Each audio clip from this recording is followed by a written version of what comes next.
Hello chess friends and welcome to your Out of Chess channel and welcome to another brilliant game that I think could be useful in your home preparation against d4. Welcome to an amazing gameplay by Lizard against the strongest chess engine in the world, Stockfish 17, in the beautiful Semi-Slav Defense. And I think the Semi-Slav Defense is the defense that beginners love to play because many beginners are trying also to play the Kh2 defense. So you are trying to get the same setup, you're trying many times to get the same opportunities to get the solid structure in the center of the board. But I think the Semi-Slav Defense is more dynamic. It's still one of the most unexplored openings because there's so many deviations, there's still so many sidelines of this opening, so it's a tricky opening.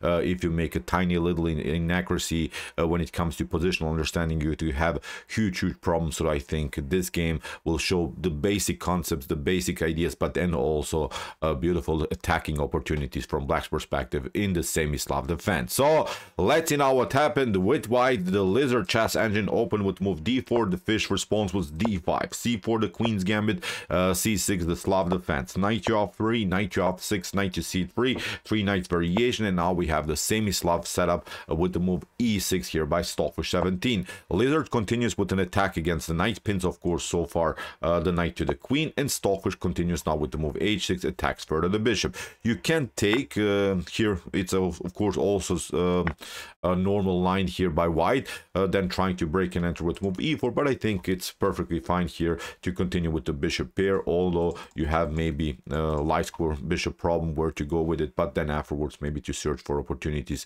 with e5 if the position allows it to somehow liberate the light square bishop. But so far bishop to h4. Lizard also keeps now both of these bishops on the board. D takes c4 here by Stockfish, which becomes now a very dynamic line. It's, I think, a risky line, but I think a beautiful sharp line that I think could be very cool for you when it comes to home preparations. As I said, at least you're trying to do something. The position is not so static, the position is really dynamic with opportunities now for both sides. And now of course white continues with the move e4, has now the central control with his pawns, is trying of course also to get the pawn back on c4 and then continuing the game with a very aggressive attack. Stockfish continues now with g5, attacks now the bishop. It's not allowing some e5 stuff here by white. We have now bishop to g3 and now b5, simply keeping of course everything connected, everything glued together. Stockfish relies on this extra pawn, but has now the downside of course of this powerful central control here by white with these pawns. But the issue for white in this line is that you cannot develop the light square bishop on a natural square. The natural square for the piece would be of course to place it on d3 where it could attack this diagonal, but so far the pawn on c4 is not allowing that. So what should you do now from white's perspective? Okay, you have the central control with your pawns, you have a dynamic pawn structure here, a mobile pawn structure, but you cannot push it immediately. You cannot play d5 or e5 immediately. It wouldn't be such a good continuation. If you play d5, then we simply take, we pick up also this pawn, and you could maybe pin the knight here to the rook, but then you continue with knight to c6, you pick up this one, and even if you pick up the pawn on d5, bishop to b4 would solve, I think, every tactical problem in the game. Nothing gained here for white. Black should be even much better here in this line. Even if you try instead of d5 e5, it doesn't bring you again so much. Has been played many times in chess history, but then you have a beautiful square for your knight, you will escape, you play then afterwards bishop to e7 and then a6, bishop to b7, knight to d7, and then slowly you will get something with this 4 versus 2 pawn majority that you have on the queen side. So also not maybe the optimal choice here for white. So that's why here Lizard continue with the normal bishop to e2. Lizard says here, okay, I have my center, but I'll do something later when first of all maybe I secure the king, when I bring maybe more pieces into the attack. So here after bishop to e2, bishop to b7, good move by the fish, because in some lines a4 could happen, and then you want to have the opportunity to play a6 because there are several tactical threats here on the a file between the rooks. They have a great tension all already here on the a file. Stockfish after bishop to b7 and kingside castling here by Lizard. Stockfish continues now with the normal knight to d7. And believe me or not, this position has been reached many times in chess history. It's not like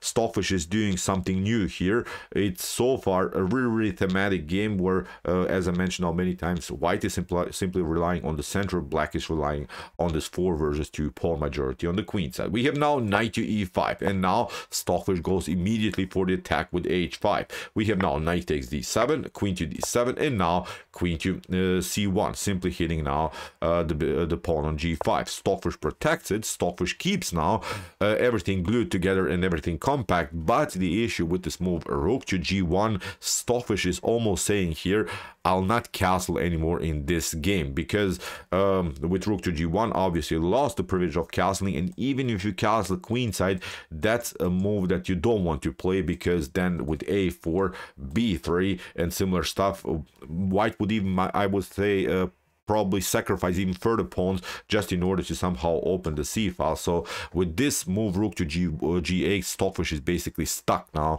with the king in the center. After rook to g8, rook to d1, good move by the Lizard here, simply attacking further the queen on the d file. If something clears, of course, on the d file, the queen could be endangered. Here bishop to e5 seems tempting, but it doesn't bring you so much. Then knight to g4, black would go for a counter attack, so bishop to e5 seems tempting, but it's actually not such a powerful line. So here rook to d1 by Lizard. Stockfish continues with the solid a6, keeps now everything compact here on the queen side, and now a4. Now comes the standard idea here by white, trying of course to disconnect this pawn. You don't want to take of course this pawn in any of these lines, because you would have now four weak pawns that could be an object then of white's attack. So that's why after a4, Stockfish says, okay, I'll try to do something here on this side of the board. Now we have h3. Lizard continues with the beautiful, I would say, positional move, prophylactic move. When something gets endangered here, then the bishop could retreat to h2.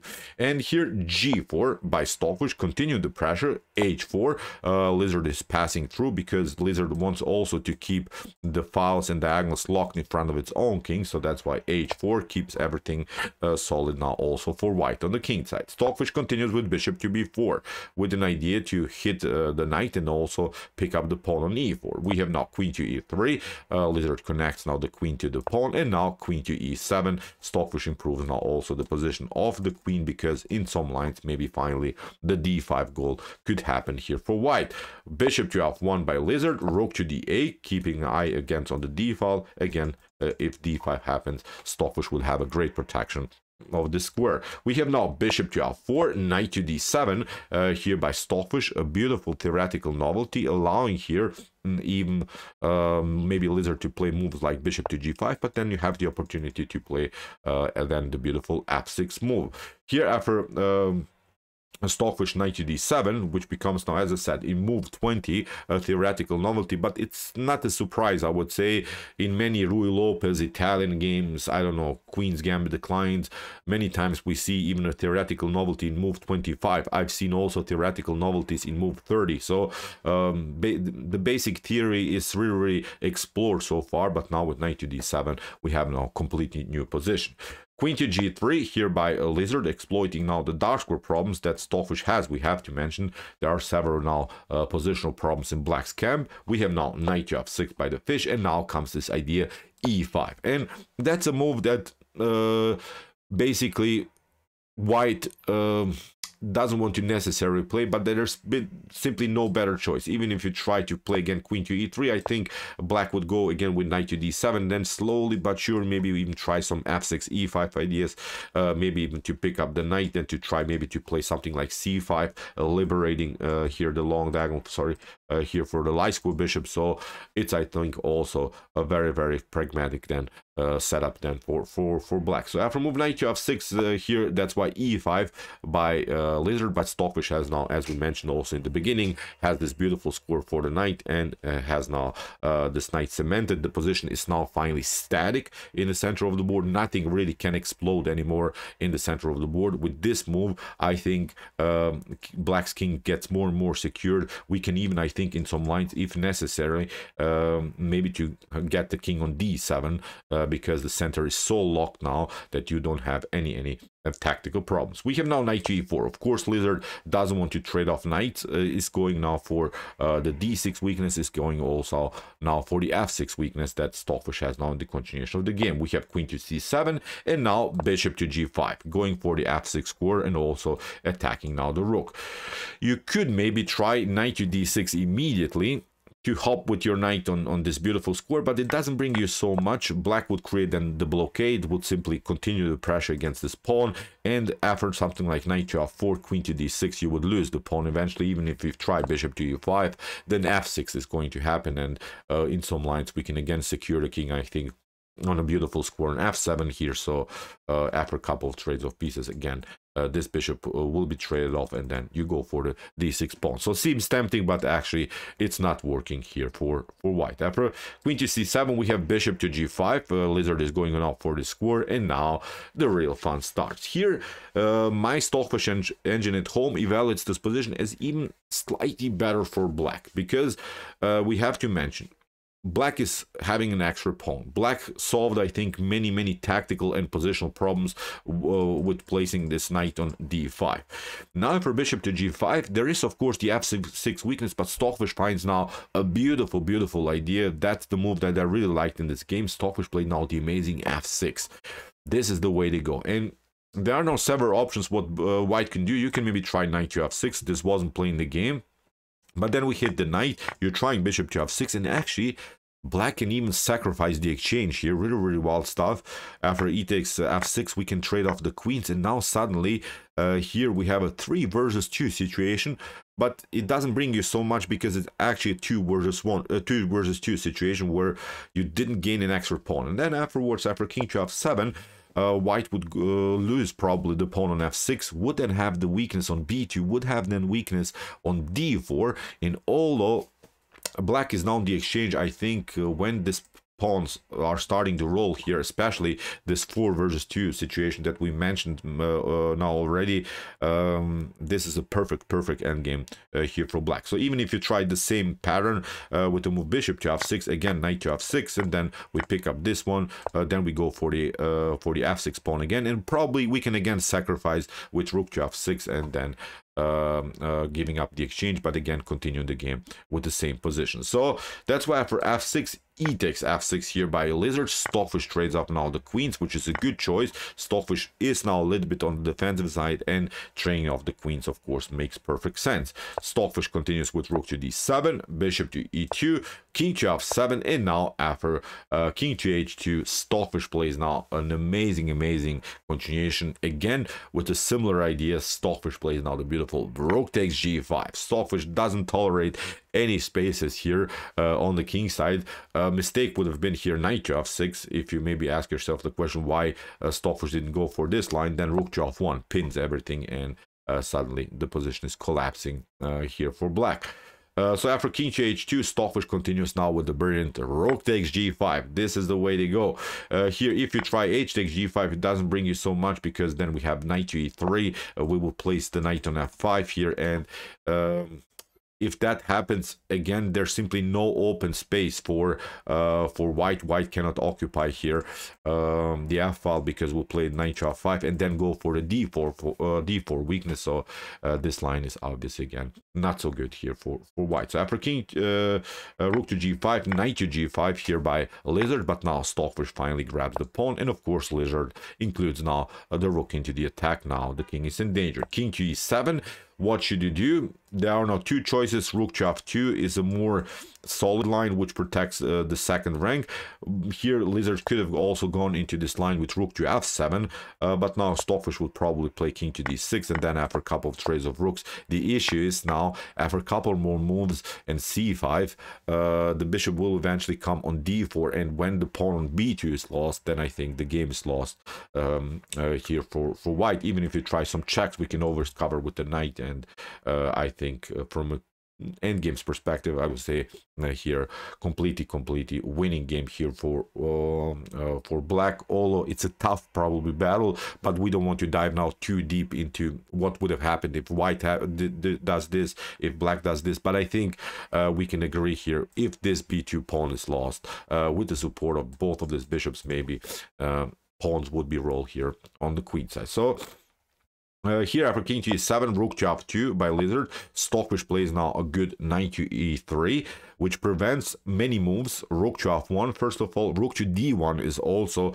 a problem because d4 pawn is in danger, so you cannot cover now with rook to d1. And also what it does, it again threatens a positional idea to maybe lock the f file with potential knight to f5. If that happens, then the rooks are simply out of game. The rooks, of course, love open file, so when knight to f5 happens, then nothing really can be open. So that's why Lizard tried now rook to f7, Stockfish retreats, and now Lizard go for the e6 weakness, but Stockfish first of all plays a beautiful e5, rook to e6, rook to e7, and now after d takes e5, king to d7, Lizard had to step back, and now Stockfish grabs also the pawn. So Lizard played, I think, so far a solid line, which allowed here even white to pick up the pawn on h5, but Stockfish simply has now this massive attack with this 4 versus 2 pawns. Plays first of all an improvement of the king, rook to h7, Stockfish hides, rook to h8, again a new check, and now Stockfish has finally a good square for the king. No dangerous stuff can happen anymore here against black's king. We have now rook to b1.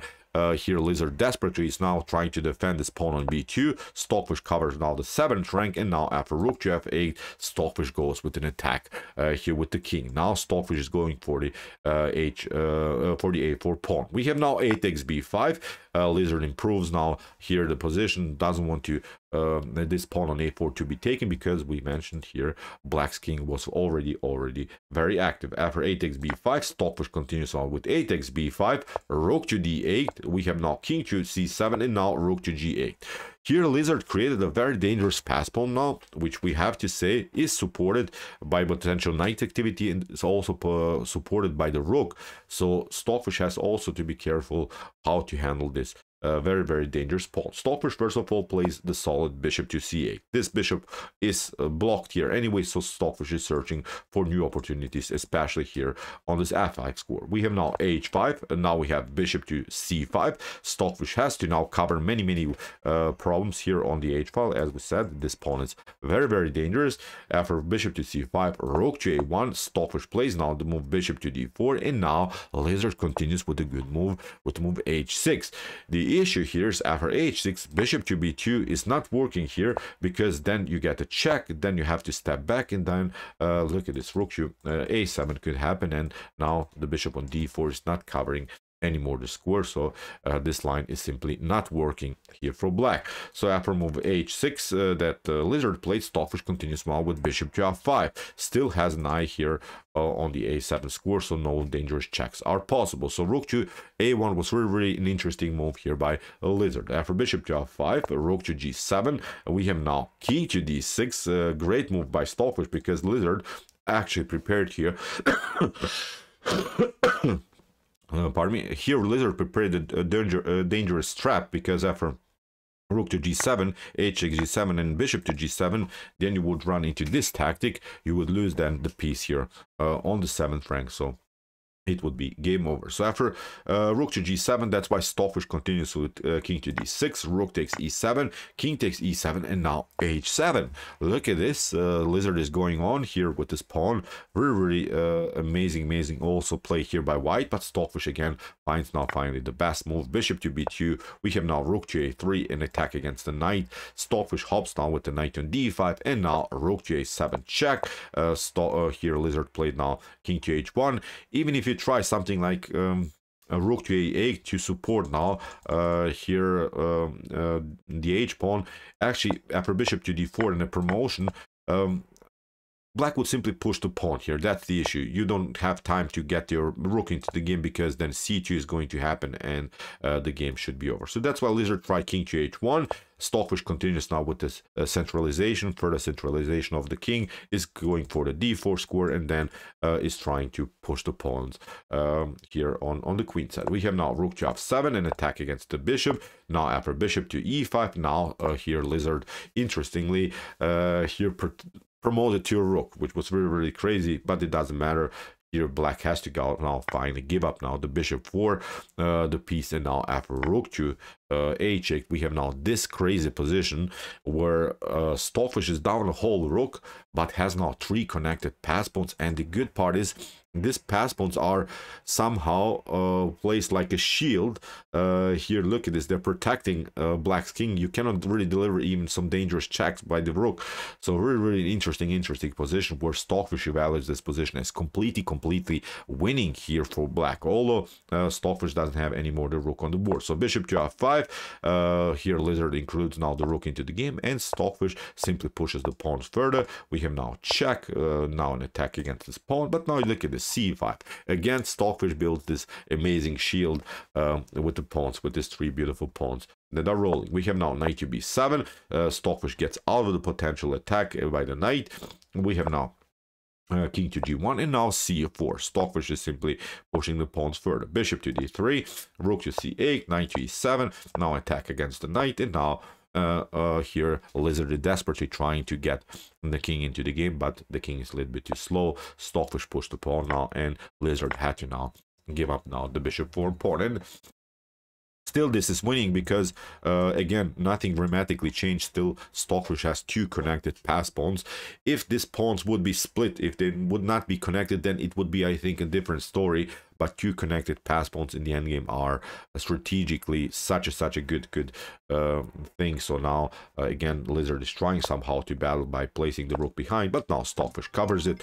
Sorry, we're not going to answer that. So here after rook to a8, Stockfish continues now with c3. We have now rook to a4. Stockfish even sacrificed further the bishop, but now the pawn is rolling. The rook has a tough time to battle against 2 connected pass pawns that are already on the 3rd, or maybe from White's perspective on the 6th rank. So now again, completely busted position. Knight to b5. Lizard is battling, trying of course to get the rook somehow. Here we have a new check, and now Lizard is going for this pawn, but now a beautiful move here by Stockfish, simply getting out of the attack. A Lizard takes, but now this pawn is rolling. You see, even the knight and the rook combined have a tough time and against 2 connected pass pawns. So now obviously after b1, the promotion, and rook to e2 in this particular position, Lizard resigns. So amazing game by Stockfish. Amazing play in the Semi-Slav Defense.